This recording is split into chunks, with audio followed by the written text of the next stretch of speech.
Hello નમસ્કાર વિદ્યાર્થી મિત્રો. તો વિદ્યાર્થી મિત્રો, જેવી રીતે આવતીકાલે ધોરણ 7ની અંદર ગણિત વિષયની અંદર એકમ કસોટી લેવાની છે, જે વર્ષ 2024 માટે પ્રથમ પરીક્ષાની અંદર પહેલી જ એકમ કસોટી છે.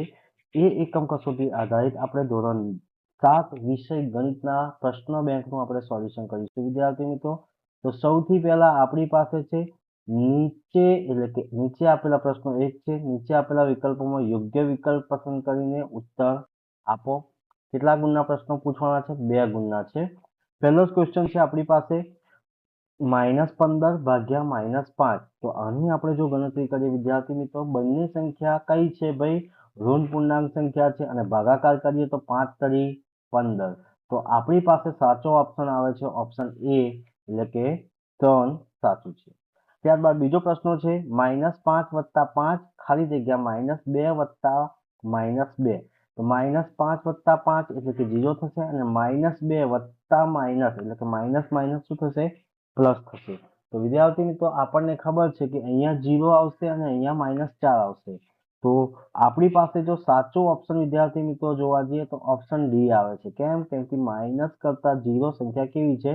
મોટી છે. ત્યારબાદ વિદ્યાર્થી મિત્રો ત્રીજા નંબરનો પ્રશ્ન છે -12 ખાલી જગ્યા -4. તો આમાંથી મોટી સંખ્યા કોણ છે? તો વિદ્યાર્થી મિત્રો આપણને ખબર છે કે -12 નાની સંખ્યા છે, -4 મોટી સંખ્યા છે. તો આપણને મોટી સંખ્યા કઈ મળે છે? -4. એટલે આપણો ઓપ્શન આવે છે ઓપ્શન એ સાચો છે. ત્યારબાદ ચોથા નંબરનો પ્રશ્ન છે ખાલી જગ્યા એ ધન પૂર્ણાંક કે ઋણ પૂર્ણાંક નથી. કઈ સંખ્યા એ ધન પૂર્ણાંક કે ઋણ પૂર્ણાંક નથી? તો આપણને ખબર છે કે શૂન્ય એક એવી સંખ્યા છે જે ધન પૂર્ણાંક પણ નથી અને ઋણ પૂર્ણાંક પણ નથી. એટલે કે ઓપ્શન સી સાચું છે. ત્યારબાદ આપણી પાસે વિદ્યાર્થી મિત્રો ક્વેશ્ચન નંબર 5, 14 ખાલી જગ્યા ઉમેરતા -2 મળે. 14 કેટલા ઉમેરીએ તો -2 મળે? તો હંમેશા યાદ રાખો કે 14 કઈ સંખ્યા છે? ધન પૂર્ણાંક સંખ્યા છે અને આપણને જવાબ મેળવવાનો છે ઋણ પૂર્ણાંક સંખ્યા. તો આ ઓપ્શન એ, બી, સી અને ડી માંથી જોઈએ તો સાચો ઓપ્શન આવે છે સી. -16 માં +14 ઉમેરીએ તો આપણને જવાબ -2 મળે. ત્યારબાદ વિદ્યાર્થી મિત્રો છઠ્ઠો પ્રશ્ન આવે છે -18 ભાગ્યા -3. બંને ઋણ પૂર્ણાંક સંખ્યા છે, ભાગાકાર તો 6 તરી 18. તો આપણી પાસે ઓપ્શન આવે છે સી 6. ત્યારબાદ આવે છે વિદ્યાર્થી મિત્રો ક્વેશ્ચન નંબર 7, -4 ગુણ્યા -4. બંને ઋણ પૂર્ણાંક છે અને બંને ઋણ પૂર્ણાંકનો આપણે જો ગુણાકાર કરીએ તો આપણને ધન પૂર્ણાંક સંખ્યા મળે છે, એટલે કે +16 જવાબ મળે છે, એટલે કે ઓપ્શન સી આવે. ત્યારબાદ આપણે વિદ્યાર્થી મિત્રો જોઈ શકીએ છીએ ક્વેશ્ચન નંબર 8 છે. તો ક્વેશ્ચન નંબર 8 ની અંદર શું કહે છે? -7 ગુણ્યા 6 વત્તા 5 કૌંસમાં છે અને -7 ગુણ્યા કૌંસમાં -7 ગુણ્યા 5. આ બી સંખ્યા શું છે? 6 વત્તા 5 એટલે 11 કરી દઈએ અને આનો જો બંનેનો ગુણાકાર કરીએ તો આપણને કયો ગુણધર્મ સૂચવે છે? તો ઓપ્શન બી ગુણાકારનું સરવાળા પર વિભાજનનો ગુણધર્મ સૂચવે છે, એટલે કે ઓપ્શન બી આવે છે. ત્યારબાદ આપણી પાસે વિદ્યાર્થી મિત્રો -5 ગુણ્યા -8 અને -8 ગુણ્યા -5. ભાઈ ક્રમ, તો અહીંયા આગળ આવે છે ક્રમ. ભાઈ ક્રમનું આગુ પાછું એટલે કે કયો ગુણધર્મ સૂચવે છે? ક્રમનો ગુણધર્મ સૂચવે છે. ક્વેશ્ચન નંબર 10, નીચેનામાંથી કઈ અણુ સંખ્યાઓ છે? ભાઈ તો ભાઈ એકદમ અનંત સંખ્યાઓ તો જોવા જઈએ તો 0, 1, 2, 3, 4, 5, 6 ડોટ ડોટ ડોટ એ કયું છે? ભાઈ અણુ સંખ્યાઓ છે. ત્યારબાદ આપણી પાસે આવે છે વિદ્યાર્થી મિત્રો ક્વેશ્ચન નંબર 11. શું કીધું છે? નીચેના વિધાન સાચા બને તે રીતે ખાલી જગ્યા પૂછો. કોઈ પણ એક ખાલી જગ્યા પૂછાશે.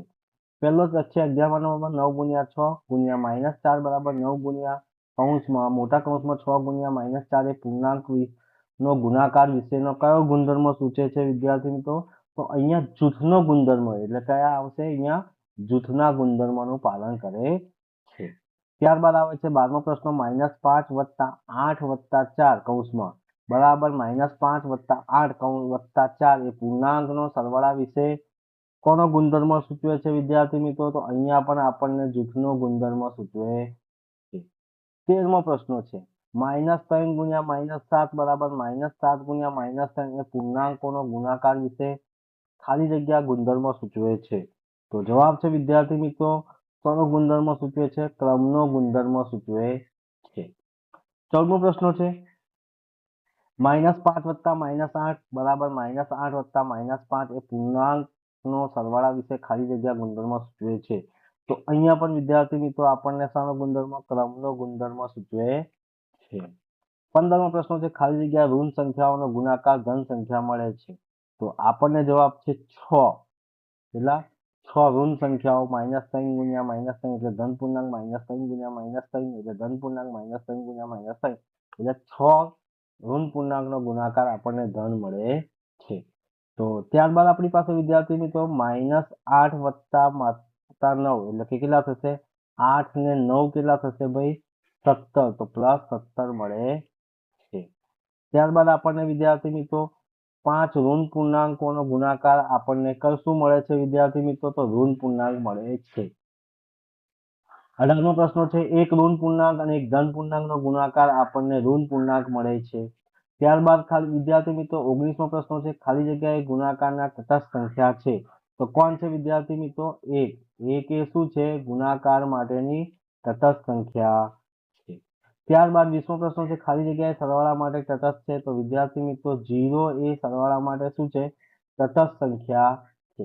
0 એ શું છે? સરવાળા માટે તટસ્થ સંખ્યા આપણને જોવા મળે છે. ત્યારબાદ વિદ્યાર્થી મિત્રો ખરા ખોટા આવે છે આપણી પાસે વિધાન. તો આપણી પાસે છે x/0 એ અર્થવિહીન છે. તો આપેલું વિધાન કેવું છે ભાઈ? સાચું છે. કેવું છે? બિલકુલ સાચું છે. ત્યારબાદ 22મો પ્રશ્ન છે, -2 માંથી -3 બાદ કરતા 1 જવાબ મળે છે. તો આપેલું વિધાન કેવું છે? બિલકુલ સાચું છે. આપેલું વિધાન કેવું છે? બિલકુલ સાચું છે. ત્યારબાદ 23મો પ્રશ્ન, a ને 0 વડે ગુણતા 0 મળે છે. આપેલું વિધાન કેવું છે? બિલકુલ સાચું છે. કોઈ પણ સંખ્યાને 0 વડે ગુણો તો જવાબ કેટલો મળે છે? 0 મળે છે. a વત્તા b વત્તા c ડઝ નો અર્થ ઇક્વલ ટુ a વત્તા કૌંસમાં b વત્તા c. તો આપેલું વિધાન કેવું છે વિદ્યાર્થી મિત્રો? બિલકુલ ખોટું છે. 25મો પ્રશ્ન છે વિદ્યાર્થી મિત્રો, તો દરેક ઋણ સંખ્યા એ 0 કરતા નાની છે. તો આપેલું વિધાન કેવું છે? બિલકુલ સાચું છે. ત્યારબાદ 26મો પ્રશ્ન છે, એ પણ આપણને કીધું શું? -15 ગુણ્યા -7 વત્તા -1 મોટો કૌંસ પૂરો બરાબર -15 ગુણ્યા -7 વત્તા -15 ગુણ્યા -1 વિધાન સાચું ખોટું? તો આપેલું વિધાન કેવું છે વિદ્યાર્થી મિત્રો? બિલકુલ સાચું છે. ત્યારબાદ આપણી પાસે વિદ્યાર્થી મિત્રો આવે છે 10 ગુણ્યા 6 મોટા કૌંસમાં 6 વત્તા -2 10 ગુણ્યા 6 વત્તા 10 ગુણ્યા -2 વિધાન સાચું છે ખોટું? તો વિધાન બિલકુલ સાચું છે.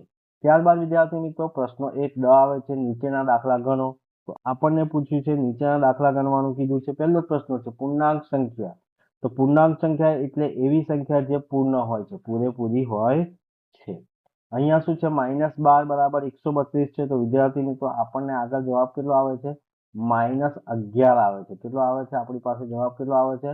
-11. બરાબર છે વિદ્યાર્થી મિત્રો. તો આનો જવાબ આપણને -11 મળે છે. 30મો પ્રશ્ન છે વિદ્યાર્થી મિત્રો, તો 30મા પ્રશ્નની અંદર પણ શું કીધું છે? કોઈ પણ પૂર્ણાંક સંખ્યા માટે -1 ને x ગુણ્યા a ને બરાબર શું થાય? તો જવાબ છે વિદ્યાર્થી મિત્રો એક ધન પૂર્ણાંક સંખ્યા છે, એક પૂર્ણાંક સંખ્યા. તો આપણને શું જવાબ મળે છે? એ -a એટલે કે ઋણ પૂર્ણાંક a મળે છે. જેનો તફાવત -3 હોય એવી ઋણ પૂર્ણાંક અને ધન પૂર્ણાંક લખો. તો ભાઈ એ તમે ગમે તે જોડ લખી શકો છો. ત્યારબાદ જેનો તફાવત 8 હોય એવી ઋણ પૂર્ણાંક જોડી લખો. એ પણ તમે વિદ્યાર્થી મિત્રો કોઈ પણ જોડી લખી શકો છો. ત્યારબાદ વિદ્યાર્થી મિત્રો આપણે ચર્ચા કરીએ પ્રશ્ન 2 તો નીચેના દાખલા ગણો. દરેકના 2 ગુણ છે.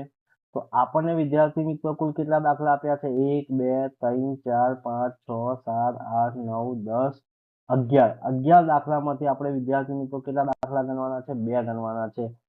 અને આ છે 4 ગુણનું છે. કેટલા ગુણનું પૂછાશે? 4 ગુણ પૂછાશે. ત્યારબાદ જોડકા જોડો વિદ્યાર્થી મિત્રો. તો જોડકા જોડોની અંદર પણ આપણને પૂછ્યું છે કે ભાઈ જોડકાને આપણે તમારે કેવી રીતે જોડવાના છે એની ચર્ચા કરી છે. પહેલો જ છે a વત્તા b અને b વત્તા a. તો આપણને જવાબ છે સરવાળા માટેના જૂથનો ગુણધર્મનું પાલન કરે છે.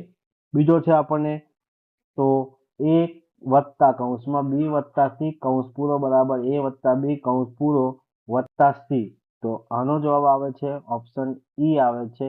સોરી, કયો આવે છે આપણી પાસે? ઓપ્શન ઈ આવે છે. કયો છે? પહેલાનો ઓપ્શન આપણી પાસે શું આવશે વિદ્યાર્થી મિત્રો? તો પહેલાનું ઓપ્શન આપણી પાસે આવે છે બી આવે છે અને બીજાનો ઓપ્શન આપણી પાસે આવે છે ઈ આવે છે. ab બરાબર ba. તો ab બરાબર ba. તો વિદ્યાર્થી મિત્રો સરવાળા માટે સમક્રમી છે. સરવાળા માટે કઈ ગયો છે? હા, પૂર્ણાંકનો સરવાળા માટે સમક્રમની છે. ત્યારબાદ વિદ્યાર્થી મિત્રો આપણી પાસે જોવા જઈએ તો 47મો ઓપ્શન આપણી પાસે કયો આવે છે વિદ્યાર્થી મિત્રો? તો 47મો ઓપ્શન આપણી પાસે આવે છે ઓપ્શન એ આવે છે. શું આવે છે વિદ્યાર્થી મિત્રો? આપણી પાસે ઓપ્શન એ આપણને જોવા મળે છે. અને બાકીનું ઓપ્શન વિદ્યાર્થી મિત્રો આપણે જોઈ શકો છો કયો આવશે? તો 48મો ઓપ્શન સી આપણને જોવા મળે છે. તો અહીંયા આ પ્રમાણે વિદ્યાર્થી મિત્રો જોડકા જોડવાના છે. ત્યારબાદ અહીંયા જાદુઈ ચોરસ આપી છે, એની પણ આપણે વિદ્યાર્થી મિત્રો તમને ગણતરી કરવાની છે. તો પ્રશ્નોની અંદર વિદ્યાર્થી મિત્રો તમને આપ્યા છે એ તમે જોઈ શકો છો અને દરેક પ્રશ્નોના 3 ગુણ છે. વિભાગ પ્રશ્ન 3 પણ આપણી પાસે કેટલા ગુણના છે વિદ્યાર્થી મિત્રો? 6 ગુણના પ્રશ્નો છે. ત્યારબાદ પ્રશ્નો 4 આપણી પાસે દરેકના 4 ગુણ છે. કોઈ બી એક પ્રશ્નો લખવાના છે વિદ્યાર્થી મિત્રો. તો તમને આનું અહીંયા આગળ દરેક પ્રશ્નોનું સોલ્યુશન વિદ્યાર્થી મિત્રો તમને નીચે પણ તમને મળી જશે. તો જોઈ શકો છો વિદ્યાર્થી મિત્રો દરેકના જવાબો અહીંયા લખેલા છે. દરેક પ્રશ્નોના જવાબો તમને સંપૂર્ણ સોલ્યુશન સાથે વિદ્યાર્થી મિત્રો તમને અહીંયા આગળ જોવા મળે છે. તો તમારી પાસે પ્રશ્નો 1, 2, 3, 4, 5, 6, 7ના જે જવાબો તમારે વિદ્યાર્થી મિત્રો જોતા હોય તો વિડીયોની નીચે જે ડિસ્ક્રિપ્શન બોક્સની અંદર લિંક આપેલા હશે એ લિંકની અંદર તમને દરેક પ્રશ્નોના સોલ્યુશન સાથે જવાબો મળી જશે. તો વિદ્યાર્થી મિત્રો હું આશા રાખું છું કે આ વિડીયો તમને ગમ્યો હશે. તો વિદ્યાર્થી મિત્રો વિડીયો ગમ્યો હોય તો લાઈક કરજો, શેર કરજો અને કમેન્ટ કરજો અને જો ચેનલને સબસ્ક્રાઇબ ના કરી હોય તો સબસ્ક્રાઇબ કરવાનું પણ ભૂલતા નહીં. જય હિન્દ, જય ભારત.